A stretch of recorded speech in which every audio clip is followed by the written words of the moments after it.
Throughout this school year, many events were planned in the Office of Student Life, like this year's drag show, hosted by Spectrum. One of the biggest endeavors planned in this school year was the addition of the Multicultural Greek Council. We are looking for 3 groups that will be part of this. It will definitely be Gamma Phi Omega Sorority and Phi Iota Alpha Fraternity. And then in the fall, we also have a new group joining us, which is Gamma Rho Lambda. While the council is not in effect yet, this year and in previous years, Latina-based organizations were placed under the National Pan-Hellenic Council, a council made for historically Black organizations. That created a need for the Multicultural Greek Council. I think there's a number of reasons why it was necessary. The fraternity and sorority that currently are Latina-based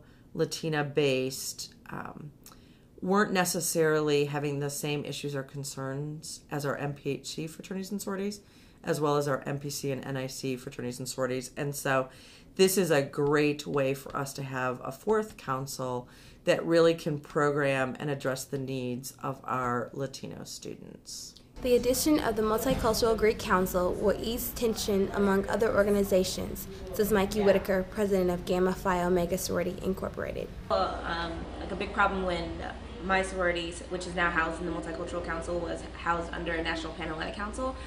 There was a big kind of like a tension because we were not historically Black sorority or fraternity, and that is usually like the Divine Nine, and we don't fit the mold for a PHC, so there was nowhere for us to go. So there was some tension that since we were housed there, but now that we've moved out, there's been more support from the other councils or the other organizations in the councils to come to our events.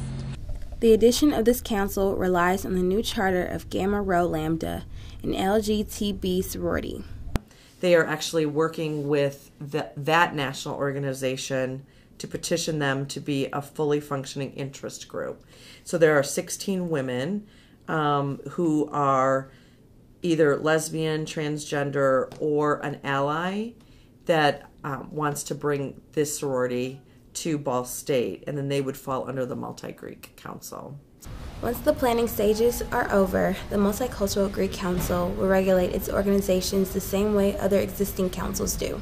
The council will serve just like the other 3 councils that are already here on Ball State's campus. It's just another way for those who are Greek to give back to the community, to do some community service hours. For News 221, this is Taryn Silver.